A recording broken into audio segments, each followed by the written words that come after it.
a imigração vai pedir talvez mais evidências, então não tem que ter muito cuidado, mas com esse processo e com o ajuste de status e processo consular.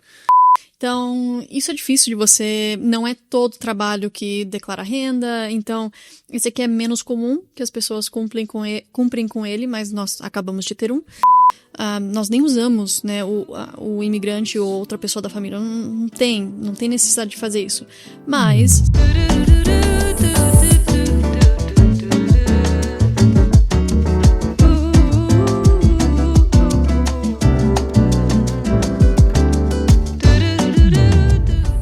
Bem-vindos de volta ao Vozes Imigrantes. Esse é o seu podcast onde nós explicamos tudo sobre imigração nos Estados Unidos.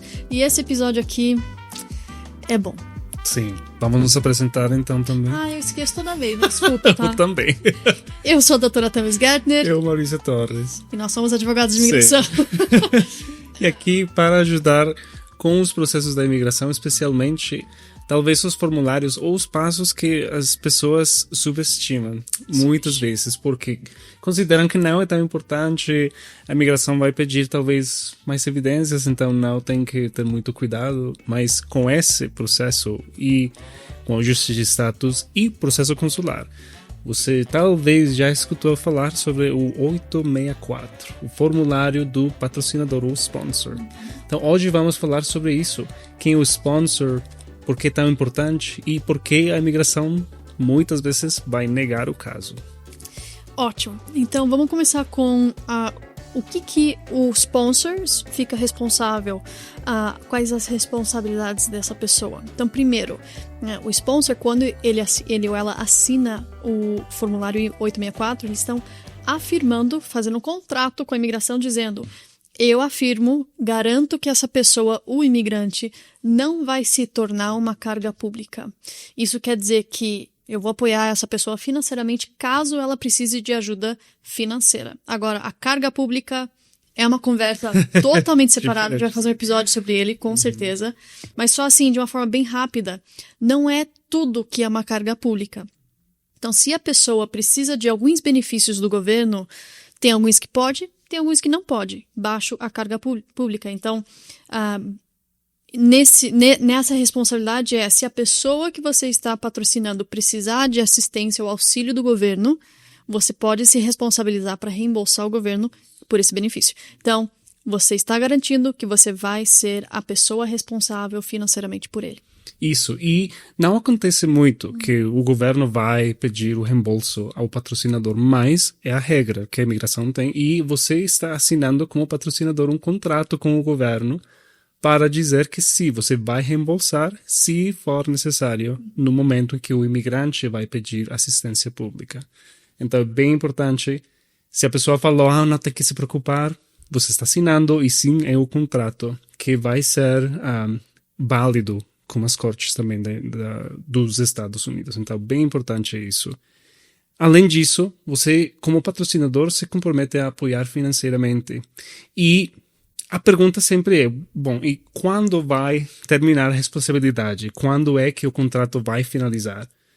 Se você talvez escutou que talvez o casamento terminou por divórcio, você falou, já, a responsabilidade terminou também, mas não. A responsabilidade vai seguir até que uma das diferentes razões vão acontecer. Primeira, se o imigrante se tornar cidadão americano.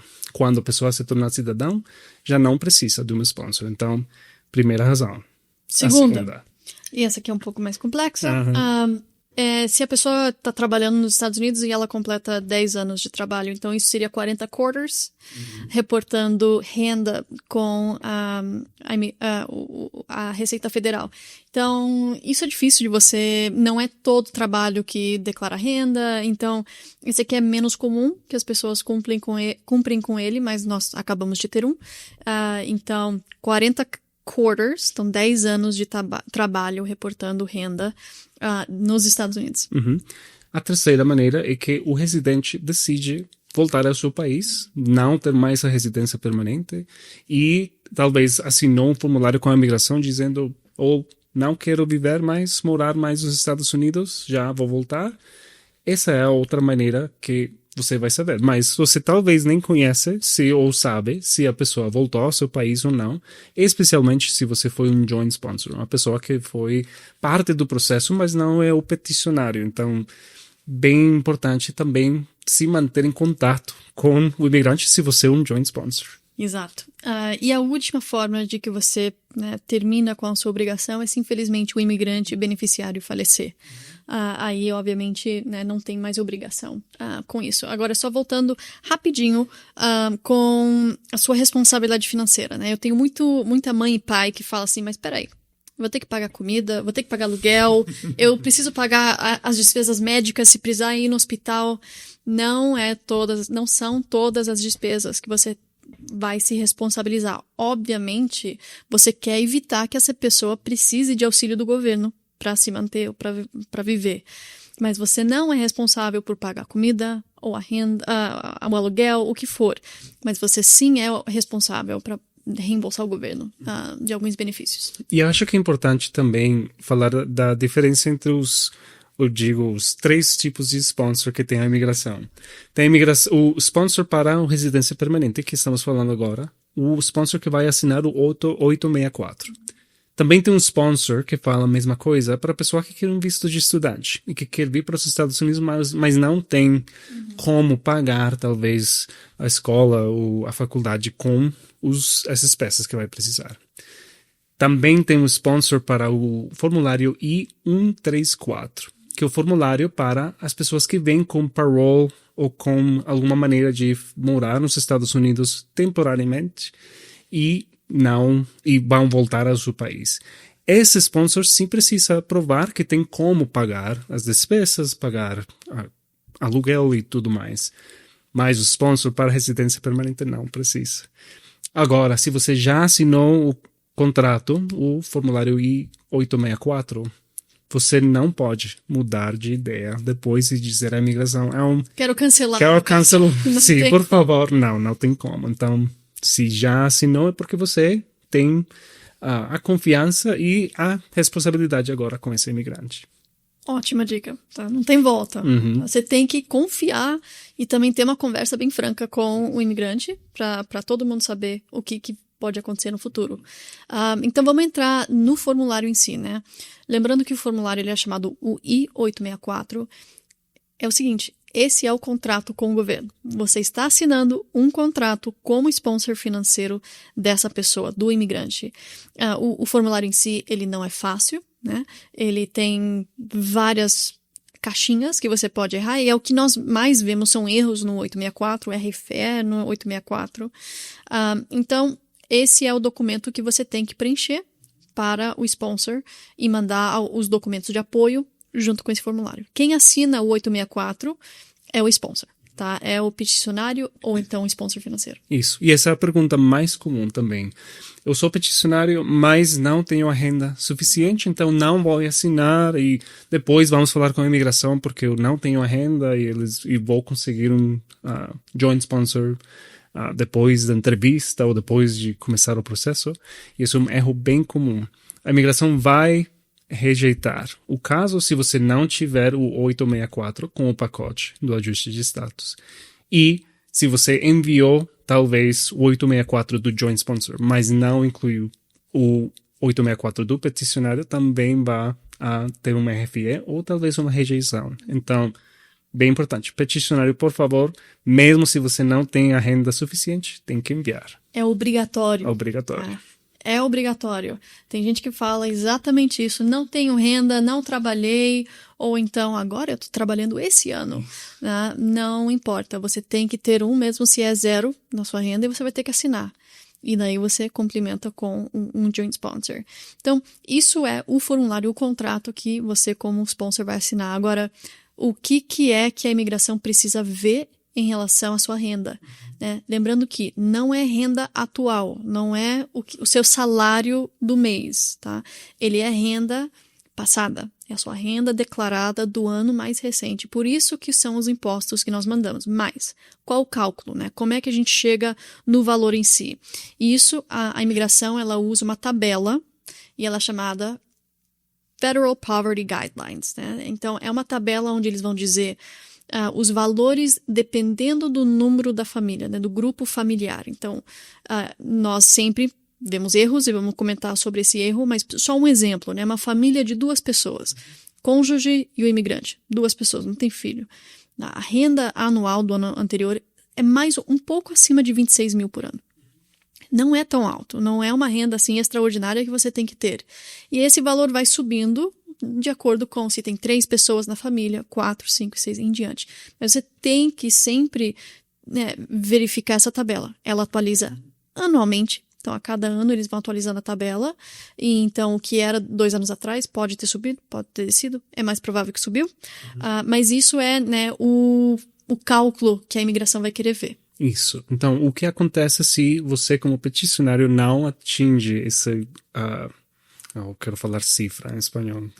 Monto... Valor. É. Então, o que acontece é você tem que enviar, então, um formulário para o joint sponsor ou talvez um membro da família que sim tem essa renda anual, mas aí é quando você precisa ter muito cuidado com os poverty guidelines, porque você talvez pensou, sim, eu tenho o meu amigo, ele está casado e tem 3 filhos, mas... Já sponsor a mãe, o pai, o irmão... Mas a renda é 26 mil por ano, então, mas não é assim. É os membros da família dessa pessoa, mas você como imigrante. Então, tem que fazer bem o cálculo que vai fazer para o valor da renda. E se tiver perguntas, por favor, falar com um advogado para entender bem se a pessoa que você pensou se qualifica ou não para fazer isso. E uma das qualificações tem que ser residente permanente ou cidadão dos Estados Unidos. Não é qualquer um. E só lembrando sobre o tamanho da família, né? Sim, é a família imediata que mora com essa pessoa, o imigrante, né, que está sendo peticionado, e também qualquer outro imigrante que essa pessoa já fez uma petição ou um 864. Então, se essa pessoa trouxe mãe, pai e irmão, você então adiciona mais 3 nesse valor. E isso muita gente esquece de perguntar. Você já fez a petição? Tem gente que já fez. Quanto foi? Foi umas 10 pessoas? 10 Teve pessoas. Um rapaz, ele estava fazendo para todo mundo. E isso aumentava. Então, isso é uma dica, né, de lembrar de perguntar para a pessoa que talvez você vai ajudar. Agora, como o Maurício comentou, e daí quando que você não tem a renda, não atinge a renda, tem que fazer o formulário, porém, aí entra a pergunta, eu uso um joint sponsor, que é uma segunda pessoa, ou eu uso um formulário 864A, que o Maurício vai explicar a diferença. Sim, então, o joint sponsor é uma pessoa completamente separada da família ou das pessoas que moram aí na sua casa. Essa é uma pessoa que tem sua própria família e então tem a sua própria renda. O 864A é o formulário para a pessoa que mora com você. Talvez é o seu cônjuge, ou um filho, ou alguém que também está aí no seu household, na família. Mas o que acontece é que essa pessoa também precisa ter autorização de trabalho. Então não é a pessoa que entrou nos Estados Unidos ilegalmente 20 anos atrás e tem um bom trabalho, ótimo. Mas se a pessoa não tem como provar que tem autorização de emprego, então não vai poder fazer o 864A.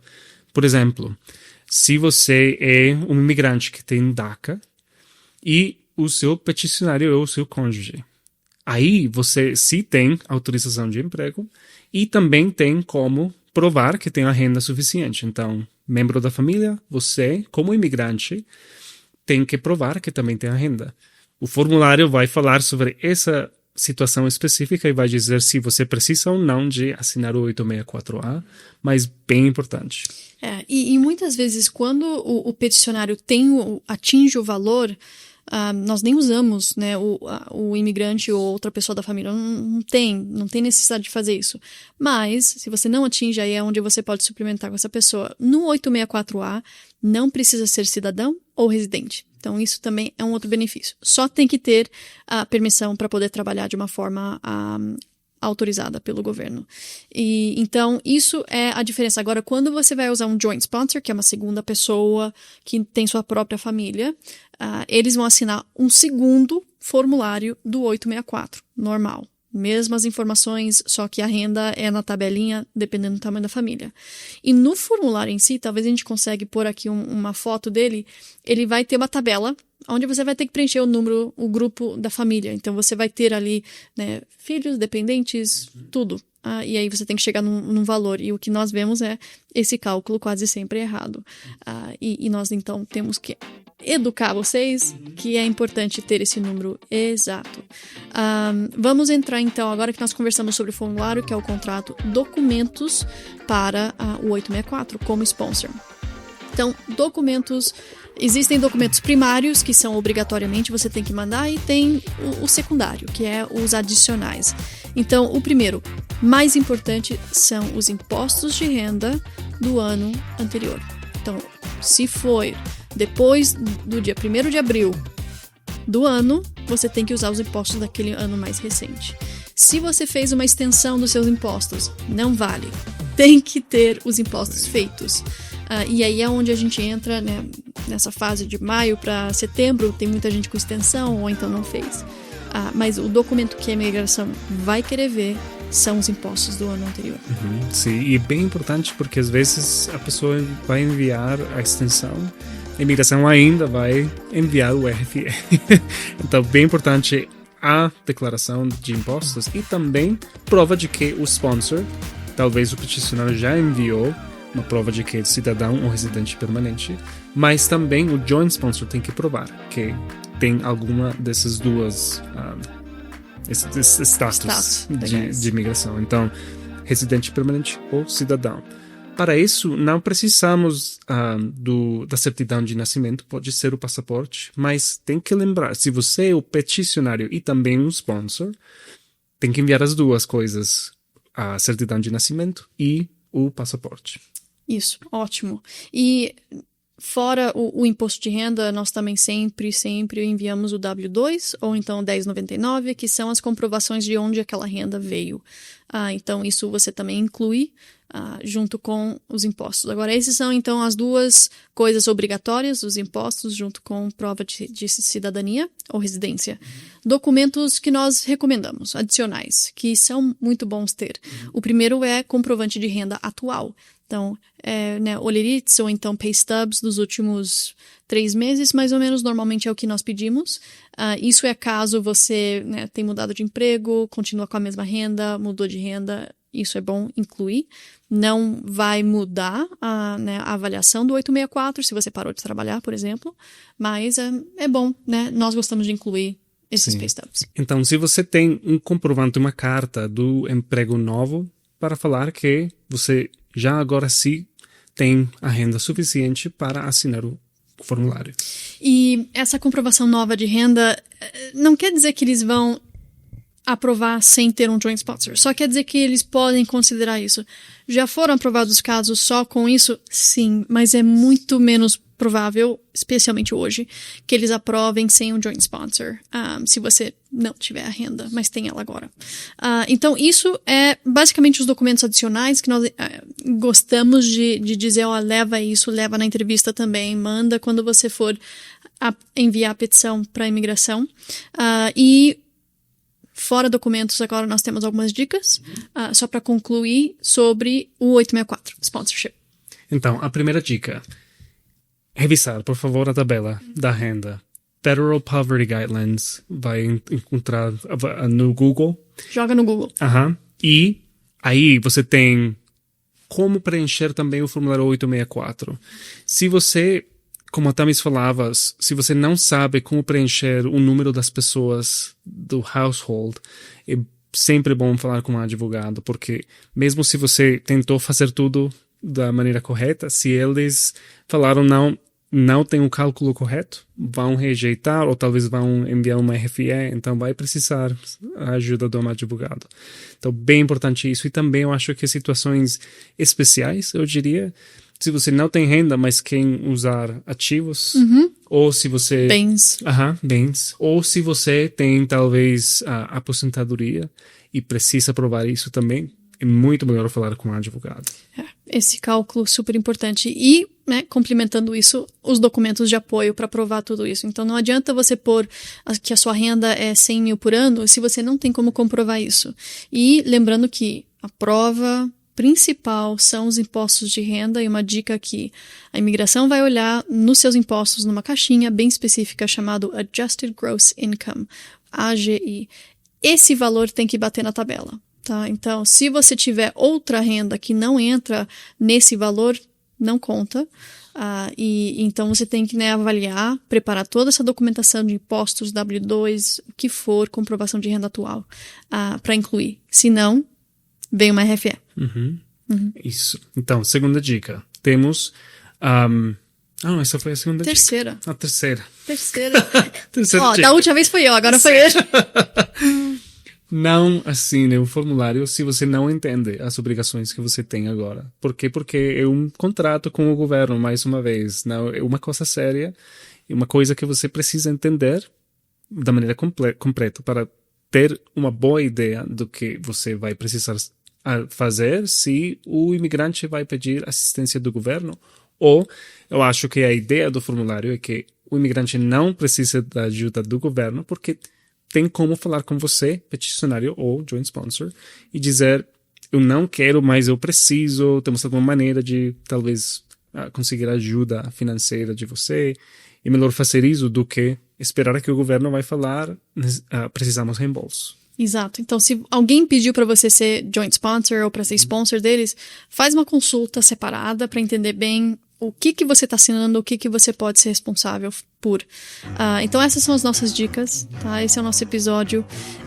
O 864, ele é uma peça-chave. Ele é fundamental no seu processo. Sem ele, ele não é aprovado. Então, é muito importante você ler, saber e também preparar ele da forma correta, porque sem ele, obviamente, o processo não vai para frente. Sim, e esperamos que este episódio tenha ajudado com o processo do ajuste de status, também com o processo do consulado, porque os dois precisam do 864. Não se esqueçam de se inscrever e comentar se tem perguntas sobre aqui o 864 ou sobre se você quiser uma consulta para falar sobre uma pessoa falou que quer que eu seja o sponsor, então também pode falar conosco. É isso mesmo. Então, esse é o nosso podcast de hoje, Vozes Imigrantes, e nos vemos no próximo.